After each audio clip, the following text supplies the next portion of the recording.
Hello everyone, and thank you all for joining us, especially those of you who are experiencing the TennisWorks webinar for the first time. Welcome. My name is Melvin Jones and I'm speaking from the UK, and I'm delighted that we have joining us today from Barcelona, Spain, Enrique Guldberg, founder and director of the Elite Tennis Academy, who will be presenting the emotional game. You're in for a treat, as Enrique will be taking us into the world of neuroscience and discussing how some of the choices we think we make are not our own choice at all. John Cavill will be introducing Enrique more fully in a moment, but just a few guidelines to this evening. In the unlikely event that you suffer the slides refreshing slower than we are speaking, and if you switch off anything else on your computer that may be accessing the internet to give you maximum bandwidth, you will see an improvement.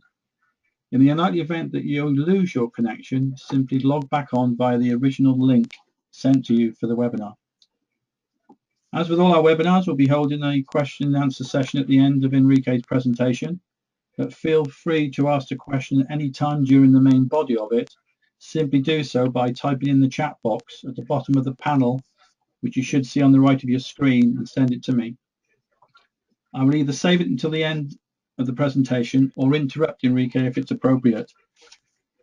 Everyone is currently placed on mute to avoid feedback, but during the question and answer session, then I will open up anyone's microphone who wishes to ask Enrique a question direct. Right, without wishing to bore you all further, I will hand over to John. Hello, John and Enrique. Hello. Hi there, everyone, and I hope you're looking forward to this presentation. You're in for a treat. I was fortunate enough to sit on a live presentation, or this presentation with Enrique back in December at the BTCA annual conference. It's a wonderful eye-opener, especially for those who don't have too much experience or understanding in this kind of area. And hopefully it will go towards explaining a few of the things which have been happening in your coaching, and also help you to better understand situations as you go forwards, especially why people react and do things in certain ways. So without further ado, I'm going to pass you over to Enrique, and we can go from there. Over to you. Hello, Enrique Guldberg here, and then I'm going to start with the presentation. First, I introduce a bit myself. I am the Elite Tennis Academy Director. Currently, also, I am developing the website Sport Neuro Training, and I am tennis coach for more than 28 years. I did capacitation courses in tennis, fitness, sports psychology, NLP, neuro-linguistic programming, coaching, psycho-neuro-education, and psycho-neuro training. I also gave tennis courses and tennis camps in Argentina, India, UK, Malta, Morocco, and Colombia. First, I want to say that English is not my first language. Then sometimes, for sure, I'm going to make mistakes. If you don't understand something, please feel free to ask. And please, sorry for the mistakes, the English mistake that I'm going to make. Then, since 11 years, I am developing and I am running the Elite Tennis Academy in Barcelona. And the vision of the Academy was always trying to find new ways to train. And since a few years ago, together with Americo Coco Bariles and my wife Silvina Hosami, we are developing the neurotraining. That neurotraining is the neuroscience applied to the tennis training. Then this presentation is in association with Sport Neuro Training, and the Sport Neuro Training is the website that we are developing right now, and you can find blogs, information, courses that are going to give you ideas to apply the neuroscience in the sport training. This presentation is also in association with the PTCA and Tennis Worlds, and I want to use this opportunity to thank Melvin and John to give me this opportunity. I will do my best, and I hope that you enjoy. Then we're going to talk about the emotional game. The most of the times when we judge the performance of one player, or we judge the performance of the best players and the top 10, talking about tennis, and the top 100, we always think and we always conclude that the difference in between the top 100, the top 10 and the rest of the players is mental. But my question is, which aspect of the mental game? Mental game is also how we plan the strategy, how we apply the tactic, how we perceive and make the analysis of the environment of my opponent's strategy or technical capacities. And really, which aspect of the mental game is the difference? Then, in my opinion, the difference is the emotion. How we manage, or how the best players handle and manage the emotions. Emotion means energy in motions. This means energy in movement. The emotions are the energy that move us to somewhere. But the main question is, the emotions are moving to the place where we want to reach, or is moving us, is playing against us, our goals. Then this is the first, one of the questions that we have to answer. Then we are emotional beings, and according what we feel, the emotion that we have is what we're going to perceive. The old, very old example about the glass half empty or half full is a good example about how we can perceive the glass according the emotion that we feel. Talking about tennis, yeah, if we are going to play a match, we're going to play in one tennis court that we played 1,000 times with the same racket, the same balls, maybe the same opponent, the same partner, and we will play, we will perform according to the emotion that we are feeling. Then the difference, this is one of the things, the emotion is the key of our performance. If we can manage the emotion, or if the emotion is going to manage ourselves. Thoughts are the language of the mind, and emotions is the language of the body. Then we have the possibility to express our thoughts through the words, but the body express through the emotions. Then these two things, these two concepts are important to understand. That the body, in the only way that the body has to express is through the emotional reactions. Then we are living in this cycle. This cycle is the instinct and the emotion, the thoughts and the actions. Then if I am in balance, if my instincts and the emotions are in coherence with the thoughts and the actions, I am in balance. But when one of these ways is broke, then I'm going to be in unbalance. Just thinking in one very simple example.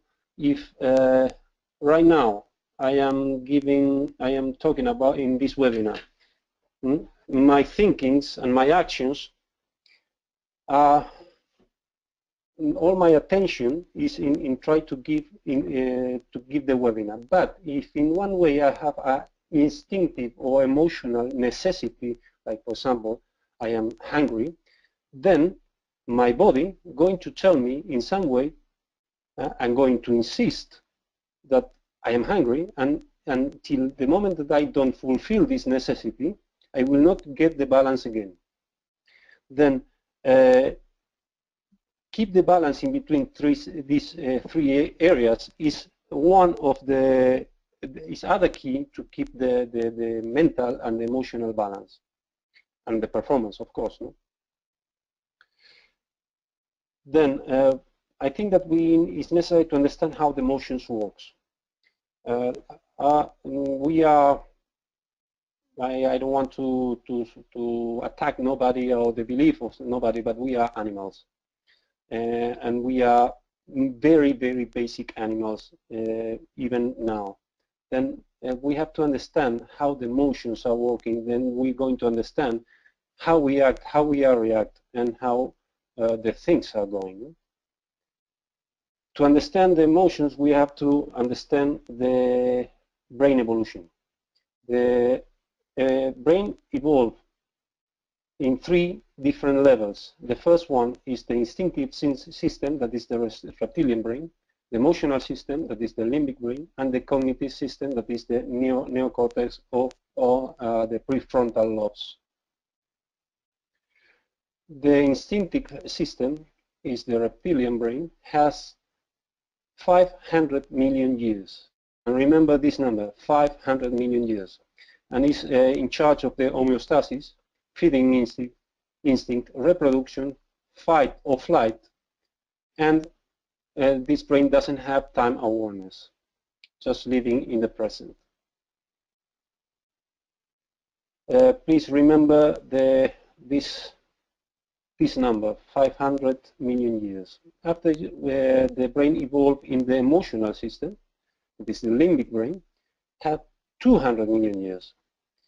This brain is able to have time awareness, recognize the past and the present. Then we can learn. If we can recognize the past, we can learn from the past. This is the emotional learn. The emotional learn is, for example, when you have a very strong experience and you're never going to forget that, because the emotional learning is the most fast learning system. Also, this brain has perception of the environment, herd instinct, then social perception, and is based in price and punishment. Please remember the slide when I was talking about instincts, emotions, thoughts, and actions. If I was hungry, the body was punishing me in one way, was trying to tell me something, making me feel something. If I eat something, the price, I'm going to fulfill my necessities, and then I'm going to be in balance again. Then the emotional system and the instinctive system works with the price and punishment. And if we think a lot of education systems are still using the price and punishment, and the ranking system is also some countries have a ranking system when they are based in the price and punishment. After we have the cognitive system, this is the neocortex, and just have 100,000 or 200,000 years. And it's very, very, very young. The neocortex have the capacity to reason, analysis, planning, have full-time awareness, I mean all the timeline, past, present, and future, have a relative capacity to modulate the other 2 brains. Also, the making decision is different because we can evaluate and we can think and rationalize the making decision. Also the information processing, the teamwork, creation, and a lot of other capacities. Oh, sorry. We are not the only, the humans, we are not the only animals with this capacity. Elephants, dolphins, and monkeys, they prove and they show cognitive capacities. Then we are not the only ones. Then the neocortex plus the necessities plus the hands and plus the language, the result is the Homo sapiens. Then we are clever for necessity. We develop the intelligence because we need to survive. And here is a bit, maybe a bit more clear. The brain evolved from down to up. First the reptilian brain, 500 million years, limbic brain, 200 million years, and the neocortex in between 100 and 200,000 years. The instinctive brain and the emotional brain is what we call the unconscious, and is able to manage around 200 and 400 million bytes per second. And the conscious, the neocortex, just 5 or 7 bytes per second. This means that the conscious, our consciousness is able to manage just 5-7 bytes per second that represent more or less the 0.00002% of the capacities of the unconscious. Then this is a big difference. Then when I am still asking to myself as a coach, when we are teaching a forehand and backhand or a serve, when we are asking to the player to analyze a shot, to think about the shot. If we make the player think about the shot, we are using these 5 or 7 bytes per second. If we make the player feel the shot, we are using the most powerful system, that is the unconscious. And this is the difference. Try to involve the unconscious system when we are teaching, coaching, instead of the conscious. Then now we're going to speak just about the instinctive and emotional system. From now I'm going to speak about these two brains as instinctive emotional system together as one unit. Then we perceive the environment through the analyzers. The analyzers is taste, smell, tactile, visual, and auditive. This information is going to the thalamus, and the thalamus is sending the information through the amygdala or through the to the accumbens nucleus. Yeah, we have two amygdalas, one in each side of the brain, and two accumbens nucleus in one in each side of the brain. The amygdalas are the part of the brain that responsible of the survival. And fighting answers, and the accumbens nucleus is the part of our brain that approach us to the pleasure. Then now we're going to talk about how we process the information. A few years ago, Joseph Ledoux proposed one idea, one theory about the short wave and the long wave. Then the short wave, also called bottom up, the stimulus is going through the thalamus, and the thalamus is sending the information to the amygdala and to the accumbens nucleus, and generate an answer, an emotional or instinctive answer. The time that we need to generate this answer is 175 milliseconds.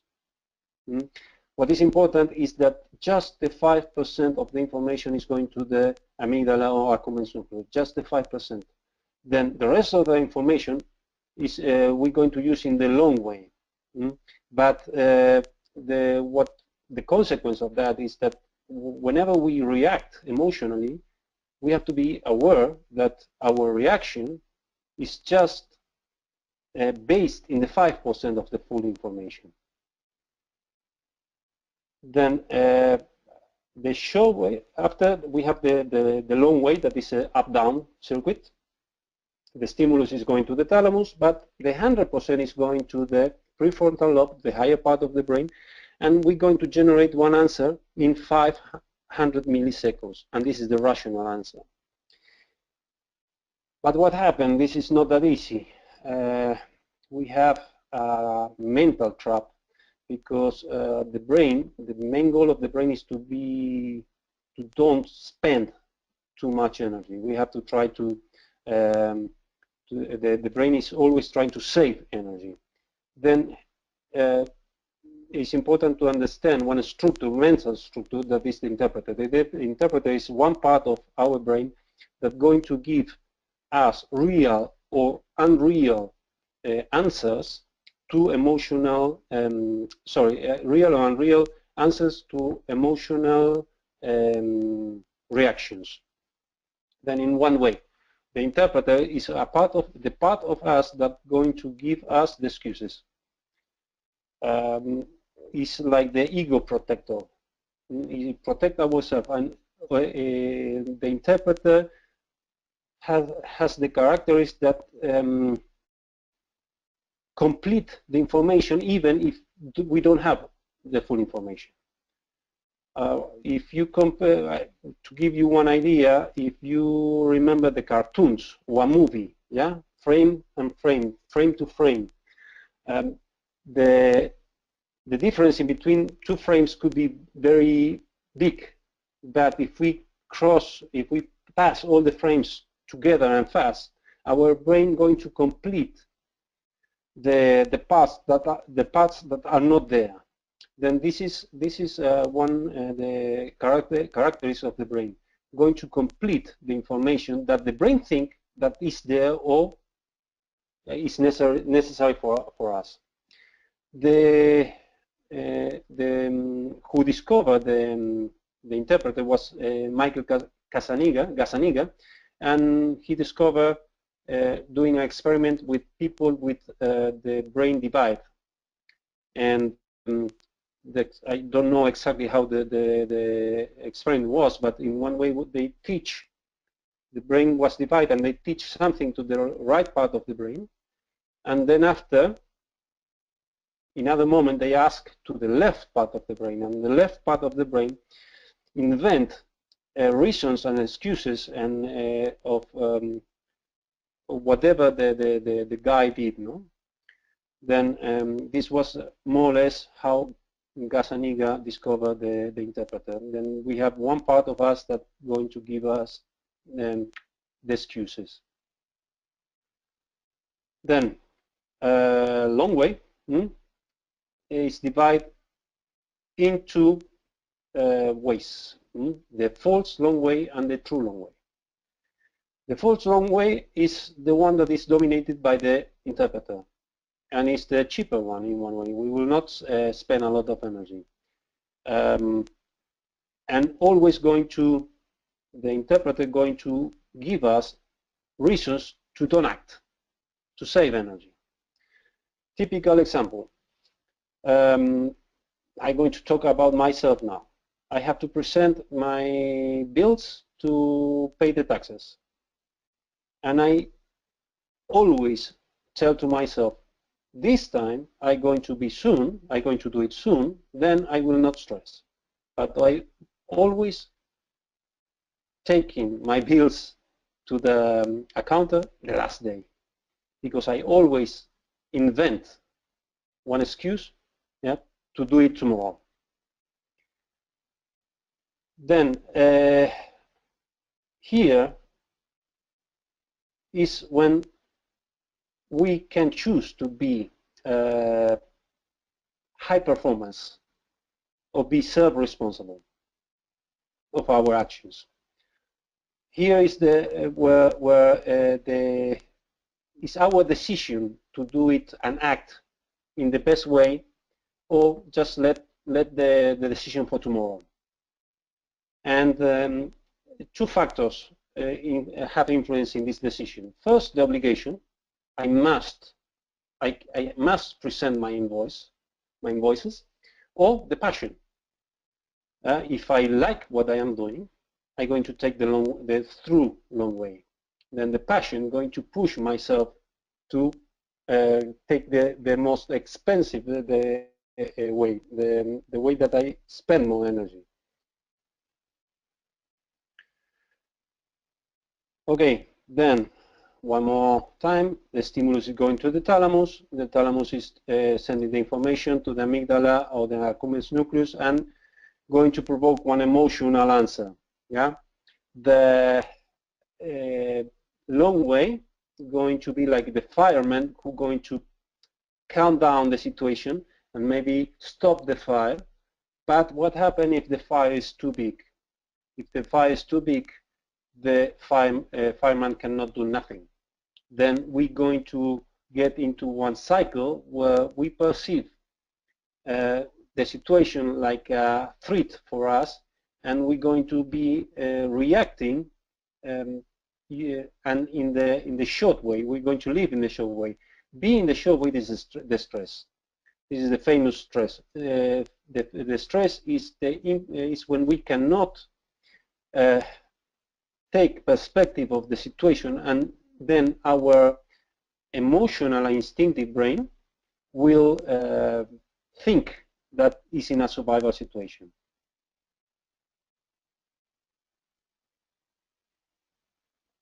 Then, in other way, explain another way, we have a situation, an ultra short way, that is the instinctive answer, short way, that is emotional answer, false a long way, that is a pseudo-rational answer, and the through long way, that is the transcendence answer. You know, that this is the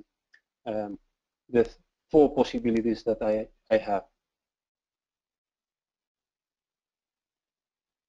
Then now I'm going to talk about the emotional map, because I think that it's important to understand how the emotions evolve.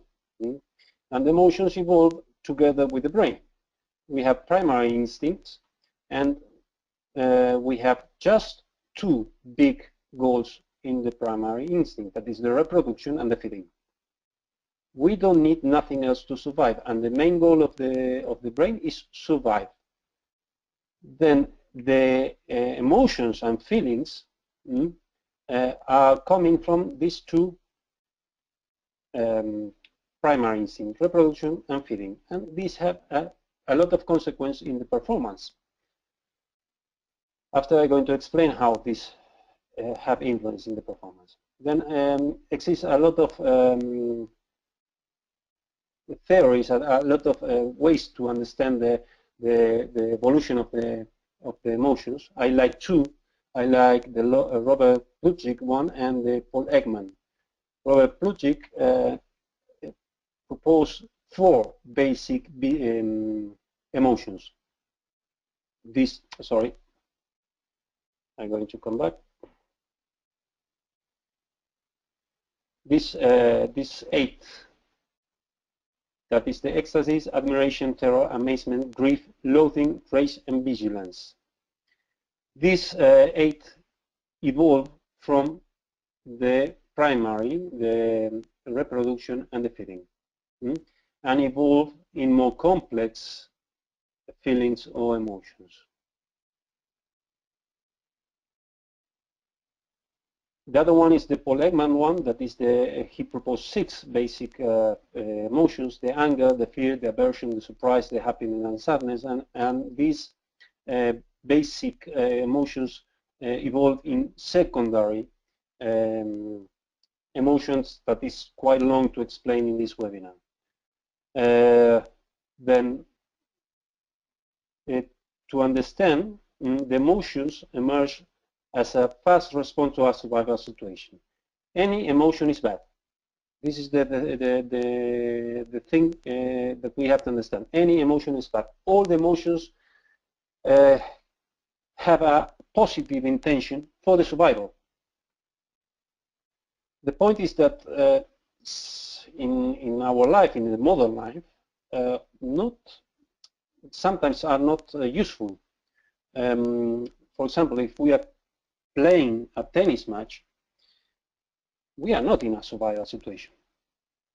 But the brain understands a lot of times, most of the times, when the players are not in emotional balance, is because their brain is understanding a tennis match as a survival situation.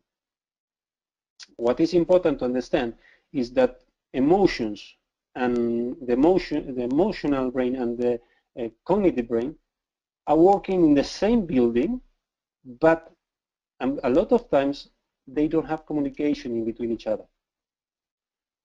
Then our role as a coach, and first we have to try that we try to communicate our brain with our two brains, but our role as a coach is to try to give tools to our players to take perspective of a tennis match, or perspective of in one emotional situation. I am working and I am in contact with Marco Trungelliti. Marco Trungelliti is a ATP player right now. Is 175 in the world, and in the last Australian Open, he won the first round in main draw and lost with Dimitrov. And when he won the first match in the main draw, in the press conference, he said this was the match that I played with more calm. And then this is just a tennis match, and if I lose, nothing happened. Well, this is the difference. When the players start to make the difference, when the players start to understand that the tennis match is not a survival situation, that nothing happens if they lose. I always I repeat to my players, as faster you learn how to lose, faster you're going to learn how to win. Then make to our players to understand that this aspect, that the tennis match is not survival situation, became them in better players.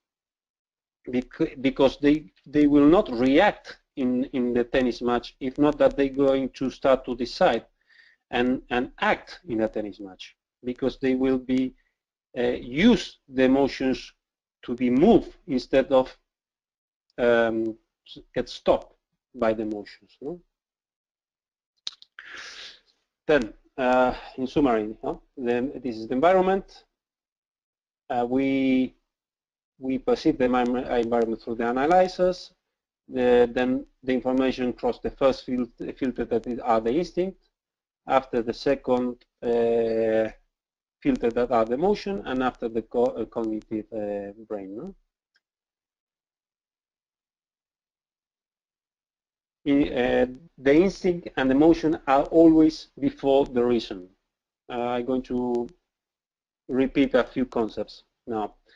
We react in 175 milliseconds, that is the short way, and we think in 500 milliseconds, that is the long way. Then in between one answer, the emotional answer, and the rational answer, we have 325 milliseconds difference. That's why we react and after we act. The emotions are based in genetic response. The survival reactions are triggering by two options: pleasure and approaching, and fight or flight. And the other concept that we don't have to avoid to forget is the interpreter. Then the question is, can we control the emotions? Of course, the answer, after I hope that you understand the information, and according to the information that I try to give you, we cannot control the emotions. It's impossible because are coming before. Then it's necessary to understand the high performance, to understand that the sport practice was born as an alternative to fight and fighting and hunting. And fight and hunt is a survival activity. Then sport is something that is a substitution, yeah, of the hunting and fighting.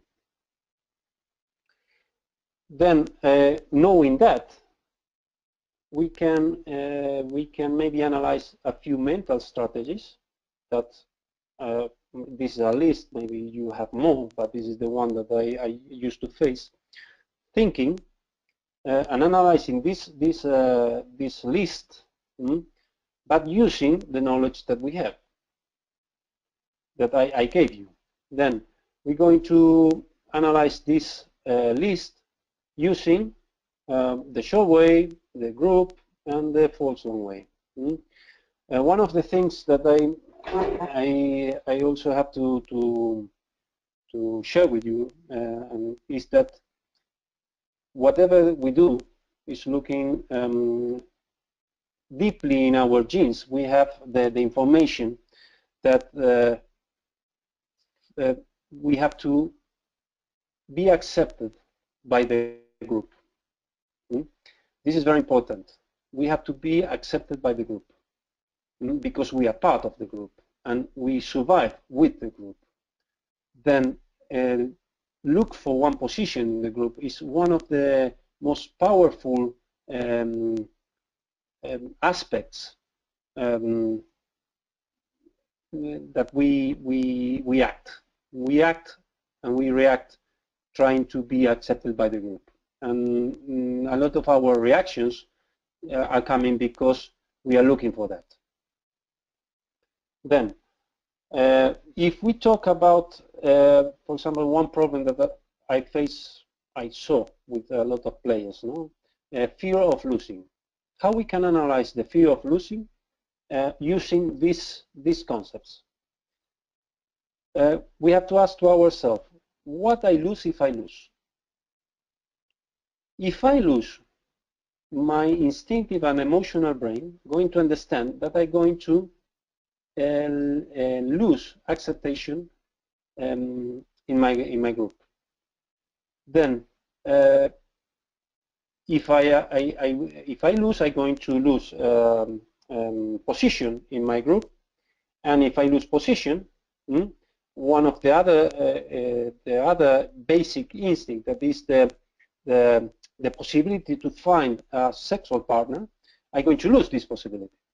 Then fear of losing is very basic. The origin of this strategy is very basic, and it's based in the group acceptation. Fear of winning is also related with the group acceptation, but in another way. If some people is not ready to take responsibilities, and also if they win, if they win the match, the instinctive, the emotional brain is understanding that they may be going to have more responsibilities. Also, is a pity strategy. I mean, I am looking for pity and to be protected by the group. Nothing to lose. Okay, this is easy. If I play with somebody that my group accept as or recognize as better than me, then if I lose, I will not lose any position. If I play well and I have a good match, maybe I'm going to be more accepted, and if I win, I'm going to be a hero. Then if I am a hero, I'm going to have much more possibilities to find a good sexual partner. We are very basic. We are managed by very basic laws, instinctive laws. Then the other one is the obligation to win. This is happening when the player feels the obligation to win, because if he doesn't win, he perceives that he will not survive. Just for example, one match in between two players that are around 200 in the world, that they are close to getting to the top 100 at the same time that they are far, very far. You know that if they reach the top 100, they're going to start to have the money enough to be okay, to pay all the bills. Then really a challenger match or a future match is a fight, but it's a real fight. They are surviving. because one match means maybe 1,000 euros or 2,000 euros that for them is maybe 1 or 2 weeks on tour. Then the perception that they have is that they are surviving. The other strategy is the ego protection. The ego protection means that when a player is not giving the 100%. Why? Because if they are not giving the 100%, they can lose. If they give the 100% and they lose, this means that the opponent is better.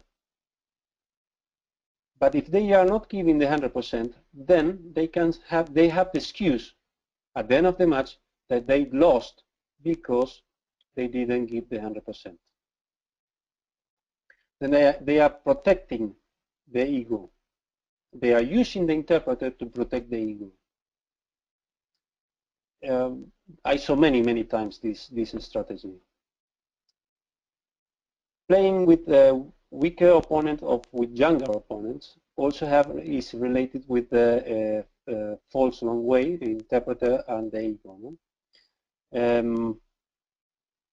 I'm going to explain both in one explanation.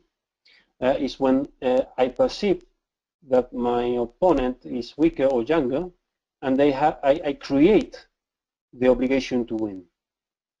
Then this is provoking a lot of stress because this obligation provoke ego. The ego feel attacked.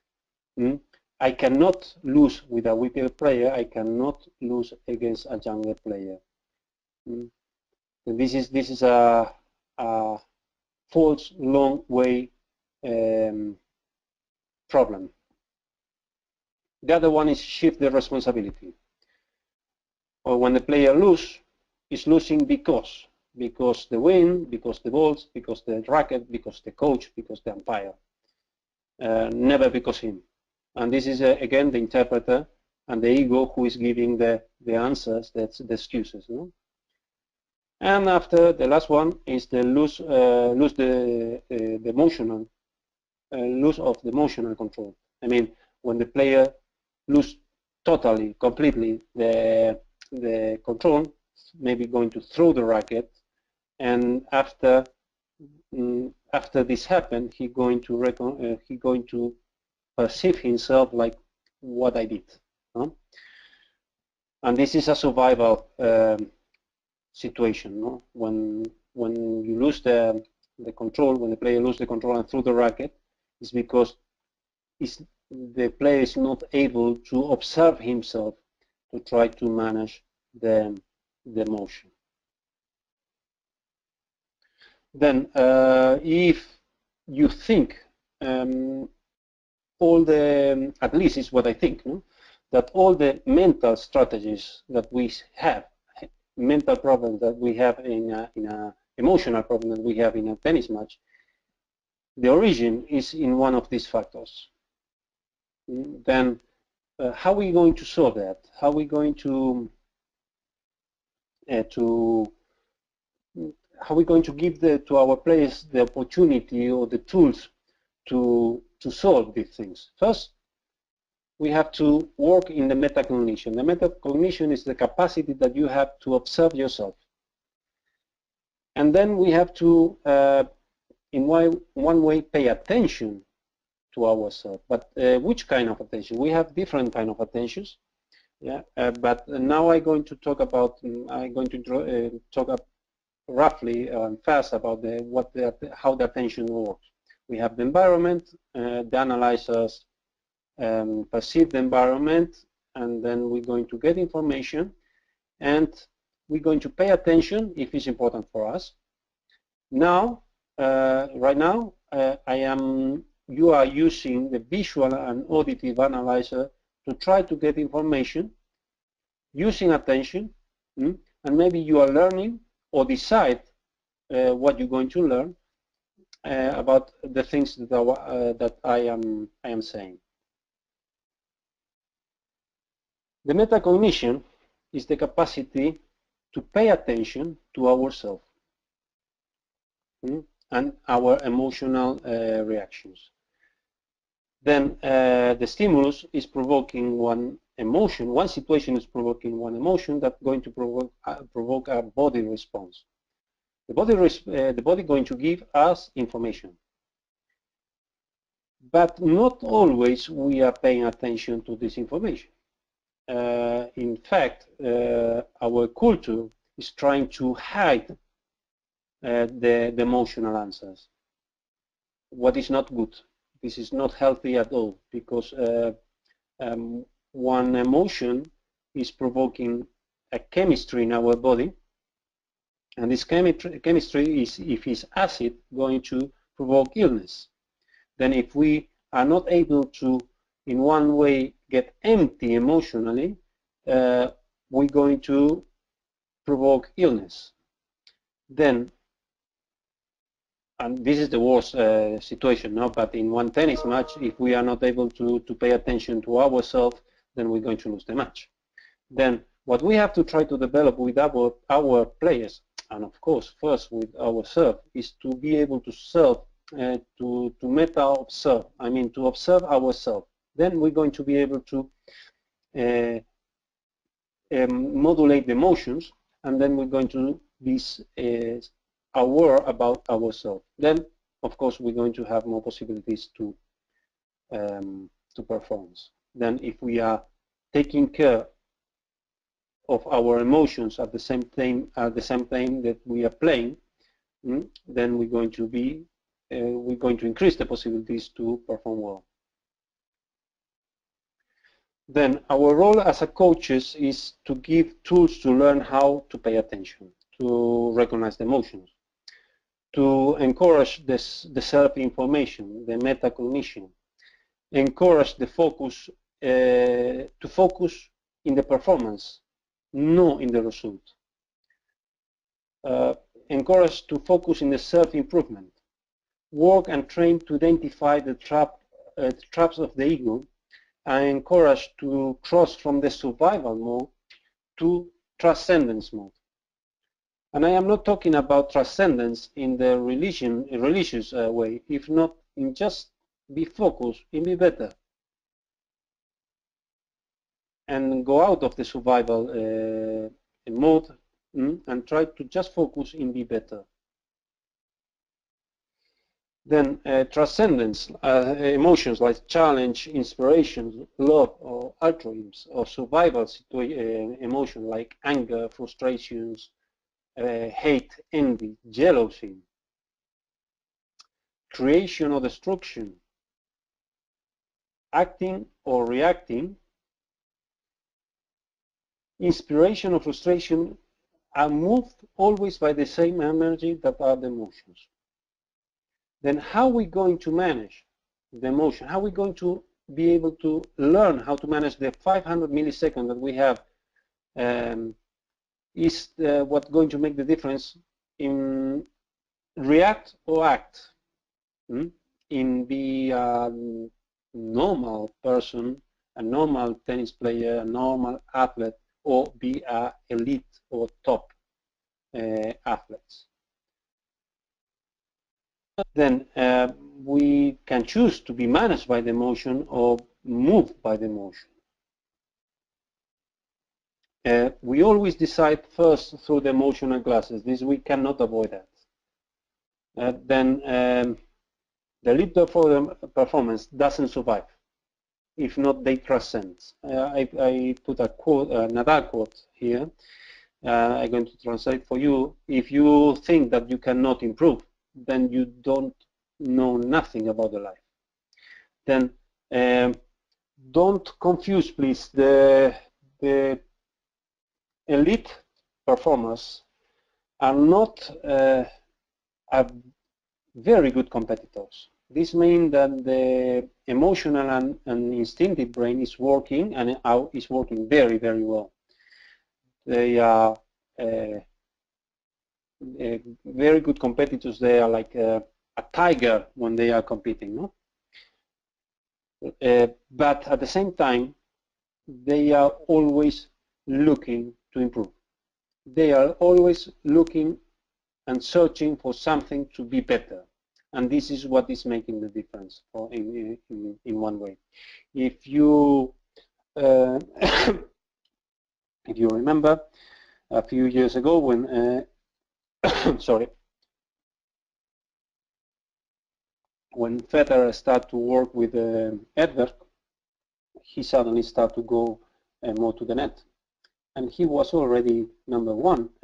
I don't remember how many weeks he has a record, no, and he still was developing his game. Then this is the difference. The elite performers are always trying to find a new aspect to be better. Win is a consequence, it's not the goal. Tennis is not just a mental game, it's an emotional, mostly an emotional game. Then years ago, I started to write this list, and in this list, I was still I am writing. I am still developing this, and I try to make a difference in between a survival and transcendence point of view about the survival and transcendence. Then, if I survive, I'm going to feel, I'm going to play surviving. I mean, paying attention in the basic instinct. Instead, if I transcend, transcending, I'm going to be focusing on self-improvement. If I survive, I'm going to use basic instinct, or if I transcend, I'm going to feel, I'm going to look for superior feelings. Survival, I'm going to look for demonstrate superiority, and if I transcend, sorry, I have a problem here. I cannot read. Where is the here? I'm going to move this a bit. Now, looking to demonstrate superiority and looking for improvement. If I survive, I'm going to do, then I'm going to achieve, and then I'm going to be. This is important. I mean, I'm going to be just if I achieve, and I'm going to achieve just if I do. How it works? If I do, I play tennis, good tennis, I'm going to achieve the top 10, then I'm going to be recognized. In the transcendent way, I'm going to be first a good tennis player, then I'm going to be able to play well, then I'm going to achieve. These are two different ways, and I think, and at least I think, that this is the most useful. Then the goal in the survival mode is to beat the opponent, and in the transcendence is to improve myself. In the survival mode, I'm going to feel pressure, and in the transcendence, I'm going to flow, and I'm going to feel the situation as a challenge. In the survival, the opponent is the enemy, and in the transcendence mode, the opponent is a helper. I cannot exist as a tennis player without my opponent. Then, in one way, my opponent is my best friend. In the survival mode, winning is the only goal, and in the transcendence way, winning is a consequence of my actions. Survival losing is humiliating, and losing means learning in the transcendence way. Compete is I compete to win, and I compete to improve. The survival mode is a very selfishness, and transcendence way we have the transcendence way have a group consciousness. In the survival, always is something to lose. In the transcendence, is always everything to win. In the survival, we are looking for excuses, and the transcendence, we are looking for reasons.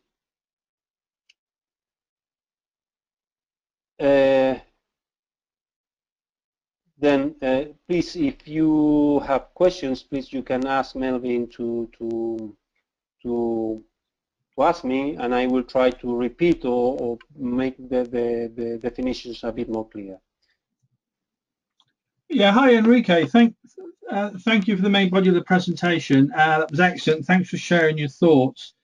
And I'll think from now on that when I'm making poor decisions, I'll just say I'm thinking quickly. Could you please go back to a slide? Somebody would like you to go back to the role of coaches slide, which is slide 44. And could you... let me see. 44, let me see. Our role as coaches, and if you could just talk through that one again, please. Yeah, no problem. Thank you. And when Enrique is looking for that, everyone, if you want to have a think of any questions, or there's a couple of people with their hands up, which I'll come to in a moment after Enrique's been through this slide again. If you ever think of any questions, if you've got a microphone, put your hand up. If not, type them in the chat box, and I'll ask on your behalf. Okay, sorry to interrupt, Enrique. Thank you. Want to quickly go through this slide again? Good. About the role of the coaches, our role as a coach is give tools to learn how to pay attention and recognize the emotion. I mean, we have to set up exercises, emotional exercise, where we can put the players in an emotional situation, and when the player get this emotional situation and he's feeling something, is when the moment we have to work in emotion. And how I work that? I have a few exercises, but when this happens, this is the moment when I have to ask to the player first how he's feeling, and if this feeling is helping him to perform. Then that's we have to teach them to be aware of their feeling. This is the main thing. This is the one of our roles as coaches. The second point is encourage the self-observation. It's more than the same, more of the same. Be aware of what they are feeling. Encourage the focus in the performance, not in the result. Understand that this is a long way, and they have to learn how to they have to learn that they are in a process, a long process, and they're going to lose, that they cannot win always, and in every single match they have to focus in do the best and try to take something new from the match. Then understand that the win is a consequence of how I play, not the goal. I always I talk with my players, and they win a match, an easy match. They are happy, no? And they say, yeah, I am happy because I won. But I say, yeah, but you play well. They don't care about if they play well. They are just worry about if they win or lose. Sometimes I prefer they lose playing well than win playing bad, because at the end, in the average, in the process, I prefer always to invest in good tennis and not in points. The points going to come along if they play well, good tennis. Then the other is encourage to focus in the self-improvement. Okay, is what I say, no? And work to train to identify the trap of the ego. The trap of the ego is again the same. Is to recognize, make them recognize if they are in the false long way, or if they are in the through long way. Sorry, the long through way. Then at the end, always is the same. Is just make them realize about what they are doing, what they are deciding. And for that, you have to, first the player have to trust you 100%, because when they are angry or when they are frustrated, they are feeling, if you ask them, they are feeling that you are invading them. But I think that this is the right moment to do it. Because if you ask them in a calm situation, they're going to always think the best answer to give you. But if then it's necessary to work in the motion when the motion is happening. And then we have to create, as coaches, we have to create exercise where the motion is coming up. I don't know if I was clear, but please feel free to ask. Melvin, if you have more questions. I don't know if this explanation clarify what you are asking. Well, here's a question that might build on this particular slide. The question's from Tony, and it is: if you have a player that is always looking to blame everyone else other than themselves, I presume, what are some things you can do to help her move forward? Some examples of what you would do with a player if you had one like that, which I'm sure you have had. Sorry, can you ask me again, because I didn't understand in different way, please. Remember that my English is not good. Okay, if you're coaching a player who always blames what is going wrong on someone else. Blame. Yeah. Okay. What can you do to help her move forward? Well, first we have to understand for what he's blaming. Of course, it's a strategy. In one way, if he's repeating the pattern, it's because in one way is working. You will not do nothing that is not working.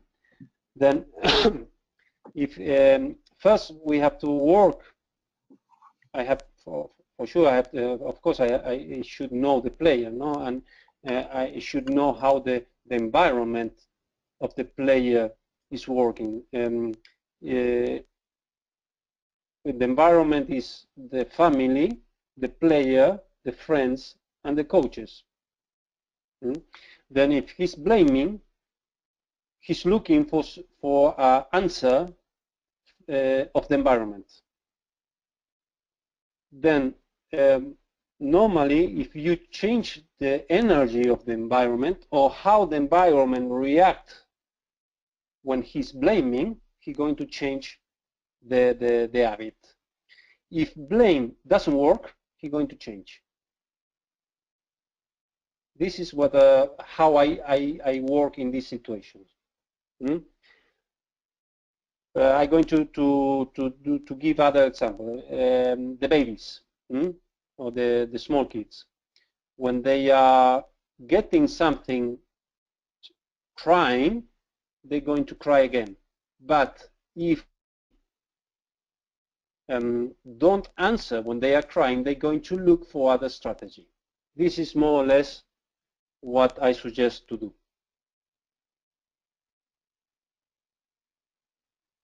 I don't know if this answered the question.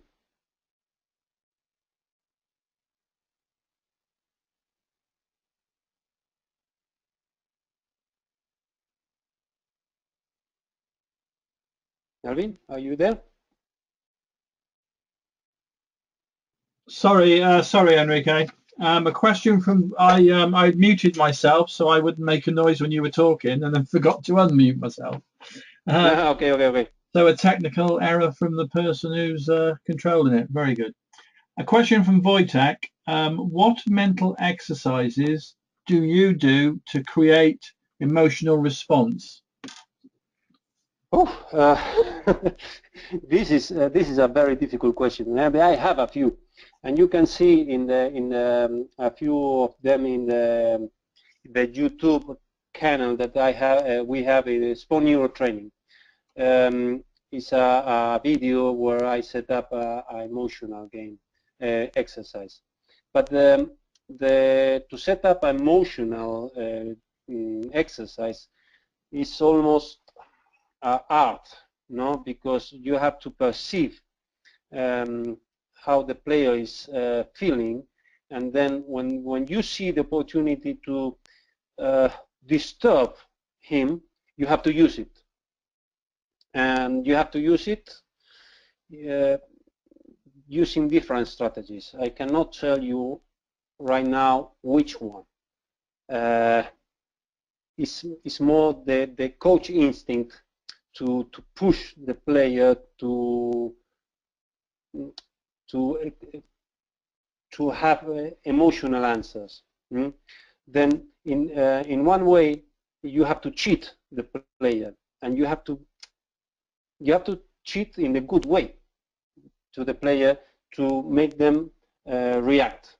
And then when they react, you have to try to teach them how to modulate the emotion.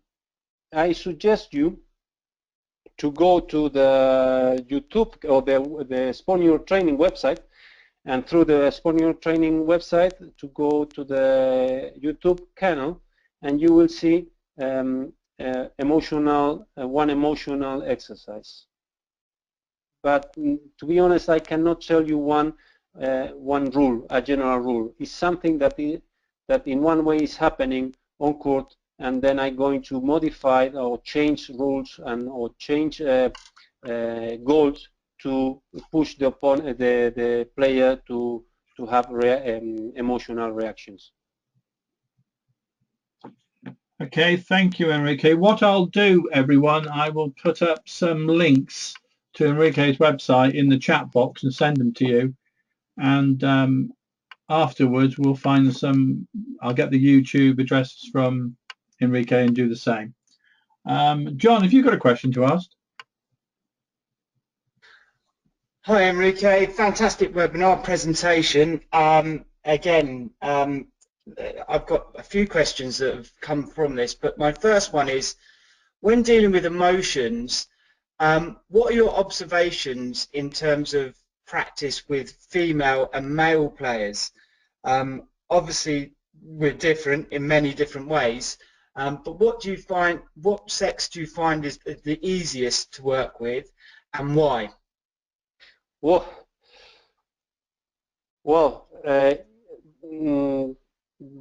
100% easier the boys. The boys are much more easier to manage emotionally than the girls. The girls have one emotional perception that is quite complicated. No? And I am not attacking the females and the girls, but they are different. They are a bit more complicated than the boys, more sensitive. I coach boys, yeah, and if you go straight and you talk straight with the boys is going to answer and going to maybe react emotionally and going to remember your mother and your grandmother, yeah. But after that, after the reaction, they're going to say, "Hey, everything is okay, and we can go forward." The girls no. The girls are much more sensitive, and whatever you say to them, you have to be very careful how you say, how you're going to. You have to think in what maybe she's going to think about what you are trying to tell her. Then it's quite, in my opinion, it's different. It's completely different. It's easier with the boys, yeah. But in one way, I enjoy better. I enjoy more with the girls, because the girls are more loyal with you, no? But at the same time, you have to be very careful the words that you're going to use, how you're going to talk with her. it's different. It's different. But I enjoy both. But if you ask me, I enjoy a bit more with girls. And leading on to that, do you feel that there's a difference? Well, there obviously is, but do you think there's much of a difference if a female coach is working with a female player compared to, I'd say, a male coach working with a female player? Oh, well, this depends on the player, no? Sure. You mean if a girl is a better coach for a girl? Well, no, it's just that the emotional connection is probably, I don't know whether it's closer, rather than a male, obviously a male coach in charge, or instructing a female. Again, I don't want to judge girls and boys like better or Sure. worse. No? But what is the if we are taking this information, yeah, the evolution information. For example, if you train one girl,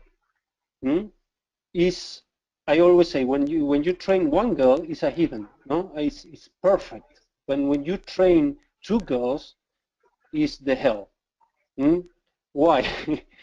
Because the girls have different genetic information. The girls the jealousy is very strong on them, because genetically the girl is always trying to protect the boy, because the coach in this case, the male, because the man is the responsible genetically to bring food, okay, and to protect her family. Then genetically the girls are always trying to protect the man, okay. Then the man is the opposite. The man is trying to have all the girls as he can. Yeah, genetically he's trying to get all the girls as he can. Then the information, the genetic information is opposite. Then the girls always try to have one coach, and for her, it's very difficult to find a coach with 2-3 girls. But instead, with boys, it's different. They can travel 4 or 5 players with one coach. They don't compete for the coach. The girls compete for the coach. Okay, this is answering your question. Yeah, most definitely. And I mean, the only reason I don't mean to offend anyone asking the question about the difference between boys and girls, but I have in my own coaching how I approach and deal with some of the emotions from the girls compared to the boys. I have to generally have to do a very different approach. And like you said, sometimes you have to be very careful, not only about the situation that's in front of you, but stuff that you don't know about that's maybe coming through and what you're not getting fed back, and sometimes that can also lead to a change in performance. And sometimes the boys, I tend to find, I tend to get the truth out of them a bit earlier. With the girls, you have to maybe work a little bit harder in terms of questioning or time and things like that to actually find out what the real issues are, and then you can obviously start to deal with it. So that was my kind of lead with those questions. Well, my suggestion is with boys you have to go straight. You have to talk straight, yeah. And they're going to react, and maybe they're going to hate you for 5 minutes, but after they're going to come and say, hey, everything is okay. Yeah. With girls, it's different. We have to we have to take care and choose the words, because the girls act and process the emotions in different way. And I repeat, the girls want the coach for her. In boys, they don't care. They don't compete with the coach. Yeah. Good stuff. Thank you. Is any more questions, Melvin? Yeah, Enrique, a question from Derek. I've asked him to clarify it, but because I'll see if, but we'll ask it how it was sent anyway.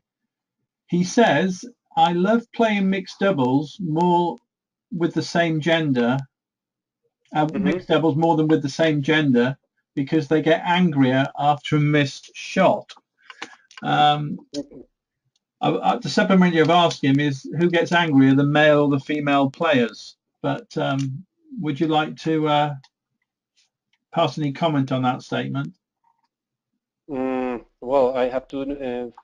I should know which one is reacting, the boy or the male or the female. Yeah, that's the question I've asked. So, Derek, if you're listening, obviously, if you could come back and just clarify when you say you like playing with the mixed doubles rather than fellow male doubles because they get angry after a missed shot. Can you clarify whether it's a male or female player that gets angrier, please? I guess the female.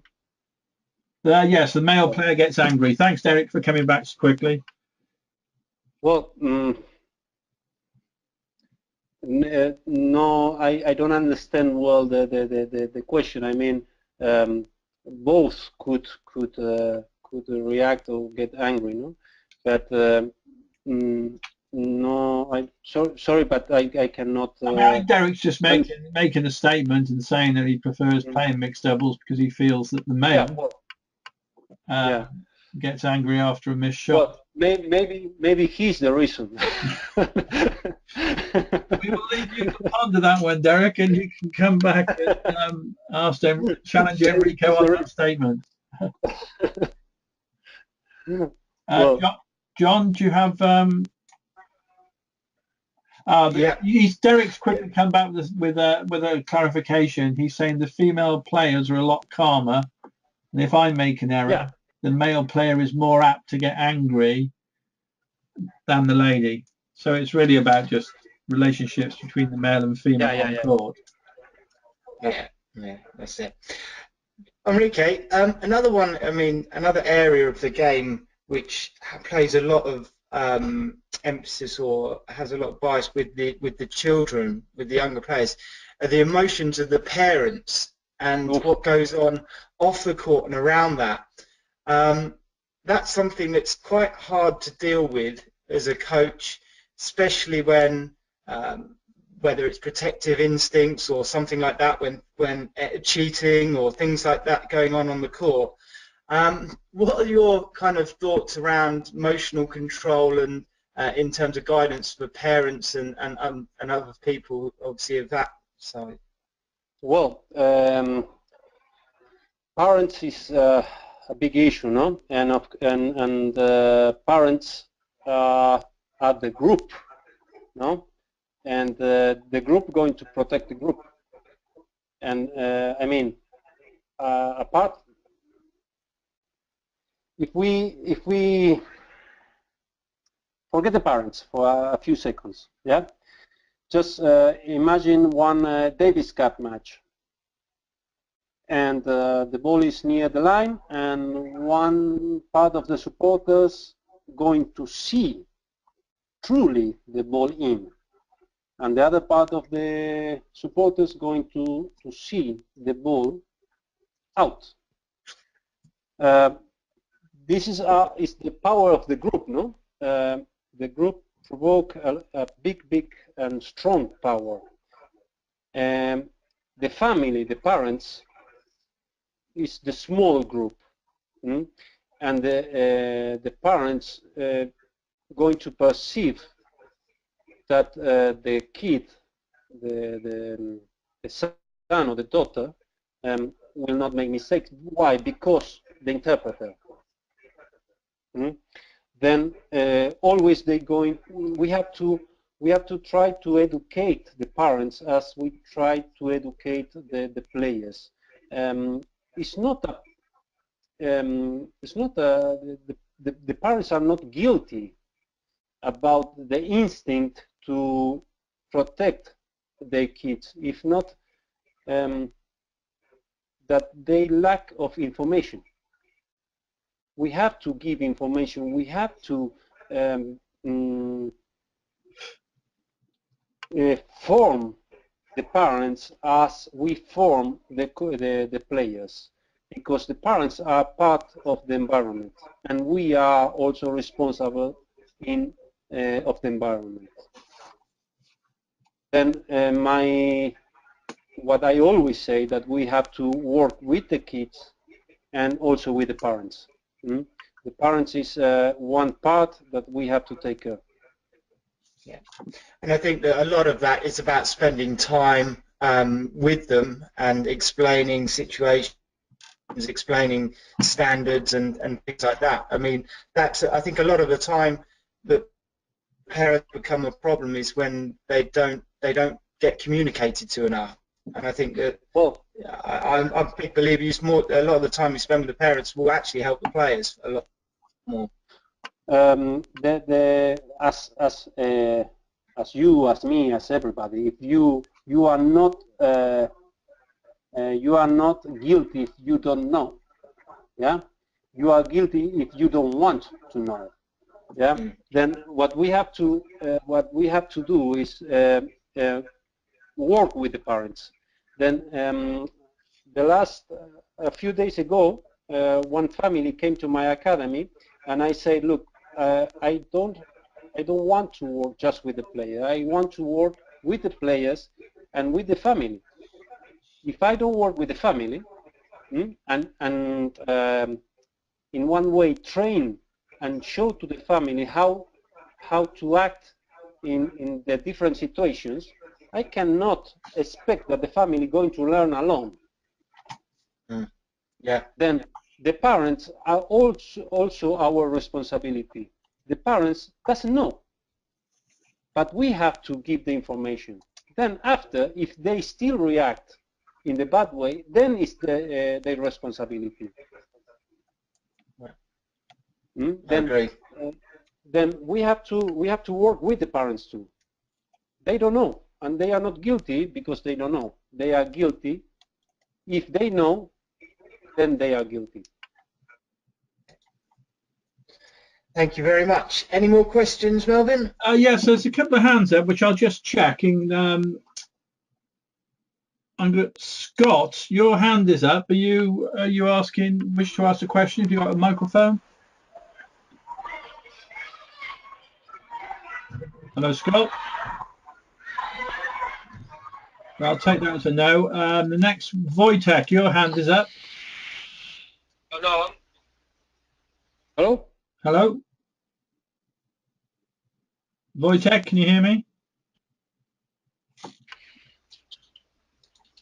Try Scott again. And finally, Armando. Apologies if I pronounce your name wrong. Armando, your hand is up. Okay, I'm going to come back to a question I've got been asked, typed here. It's a supplementary from Tony, who asked one of the early questions. Let me just close those microphones off. Bit of interference coming through there. What age should you start working on the mental side of the game? Is there an age? Earlier is better, always. Because this is one ability that if you learn when you are young, you're going to manage like all the abilities. You're going to manage in a better way. No? Then it never is late, but of course better when earlier is better.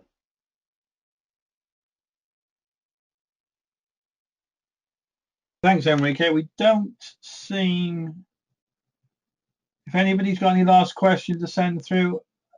Well, I got one that's just come through from Peter, and then we'll look at drawing things to a close. So this is your last opportunity, everybody, to type any more questions to me when Enrico answers Peter's question. And the question is, how important is self-esteem?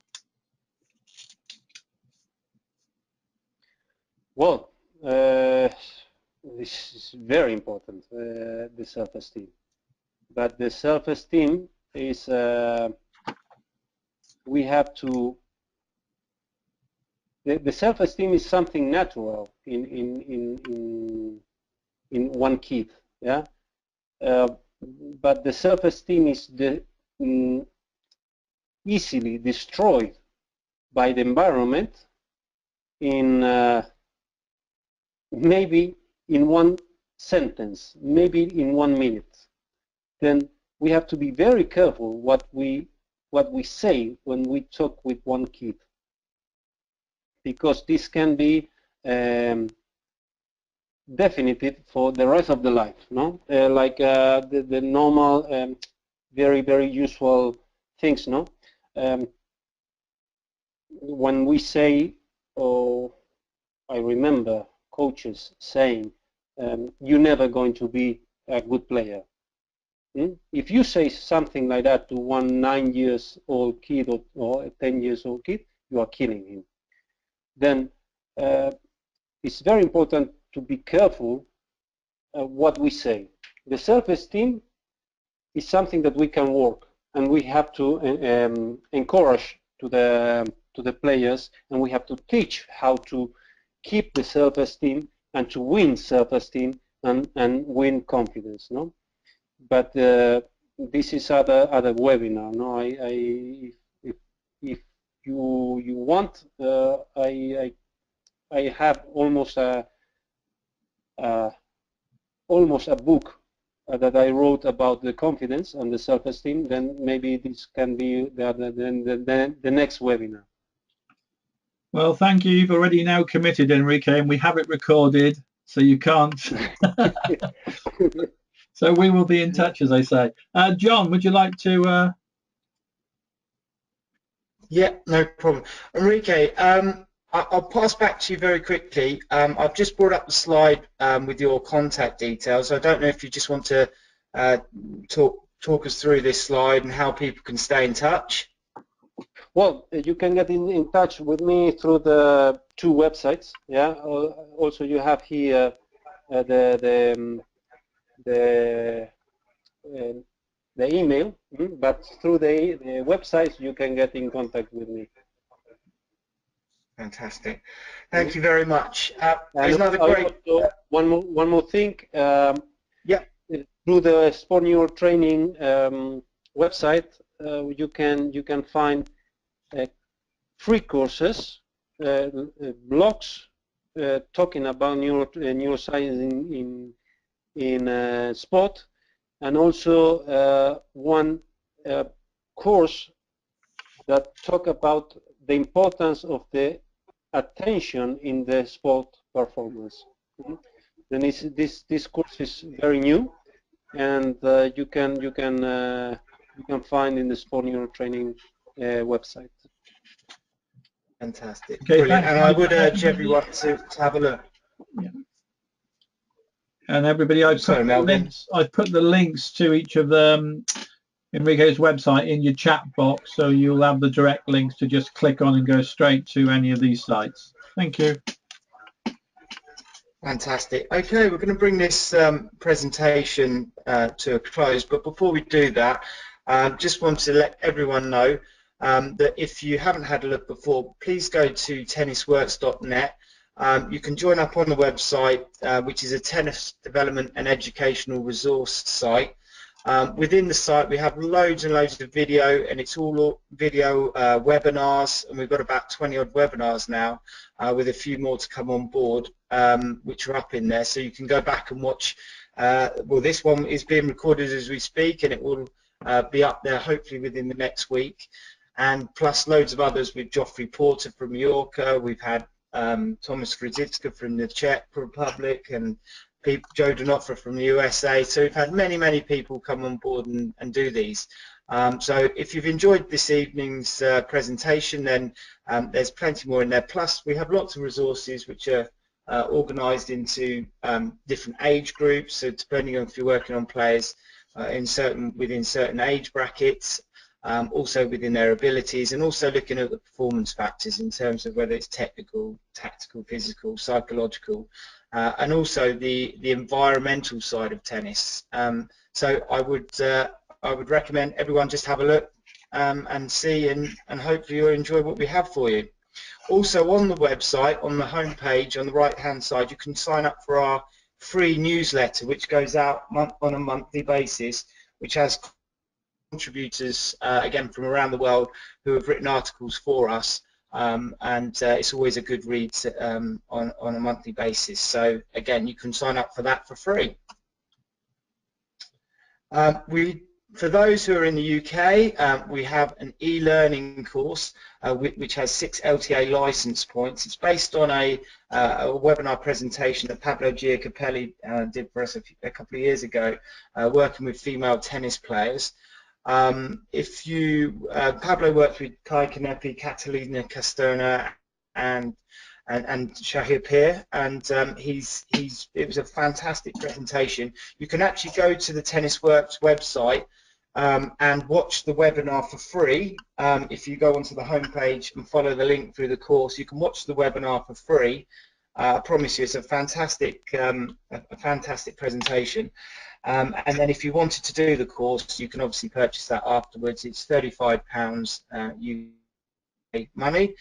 But if anyone wants to do the course anyway, outside of the UK, then they're more than welcome to join. We're also developing further e-learning courses as we speak. Our next free live webinar is how to condition a tennis player to hit bigger serves and ground strokes. Guest presenter is Lee Brandon, who Enrique will know from the last presentation at the BTHCA conference back in December. Lee did one only a couple of weeks ago, which was fantastic, to do with core stability and posture. Like I said, this one's coming up next Wednesday on the 17th of February. It's 8 o'clock UK time. So obviously, if you are in a different part of the world, when you do sign up, you can actually add it to your Outlook, or it will convert it into your local time. But if you go to tennisworks.net on the homepage, you'll be able to register for that. So hopefully we'll see a few of you on that next week. We've got future live webinars. We're developing a program and trying to keep these rolling one after another. We've got Phil Hill, our very own Phil Hill, who works with TennisWorks, but worked at Brugueras in Barcelona for 4 years. And worked with Parrish, who was the Greek #1 under-18 who got to the final of the Orange Bowl. But he spent a lot of time, obviously, in Spain and also in Italy. And his webinar is regarding developing professional attitudes and habits. And that's on Wednesday, the 9th of March. Then we've got Pierre, who's presenting the Stetio, which is a social media site for racket sport. And again, you can join that on Wednesday, the 16th of March.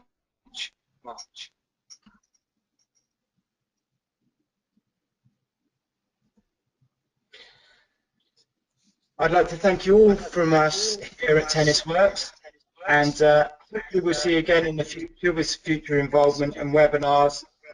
Please go to tennisworks.net and have a look at what we've got. Thank you, Enrique, for your wonderful presentation this evening, and good evening, and I'll hopefully see you all again soon. Yeah, thank you very much to all you, and again, sorry for my English. Sometimes it's quite difficult to explain in other language, but if you have any questions, you can contact me and through my email, and I will try to answer. Lovely. Thank you, Enrique. Thank you for a great presentation, and do not worry at all about your English. The presentation was absolutely great. Everybody, I did put the link up for Pablo's presentation during the main body of Enrico's presentation. So if you click on that, you go straight through to the Working with Female Tennis Players webinar to have a view. Please remember to visit TennisWorks. In about an hour, you'll be getting a thank you for attending survey. which we'd really appreciate if you could complete, because it will give us feedback on how we did tonight, but more importantly, how we can get better. And you can ask for any information from Enrique and any information from us. That would be great if you could do that, and thank you for that. And once again, thank you for joining us.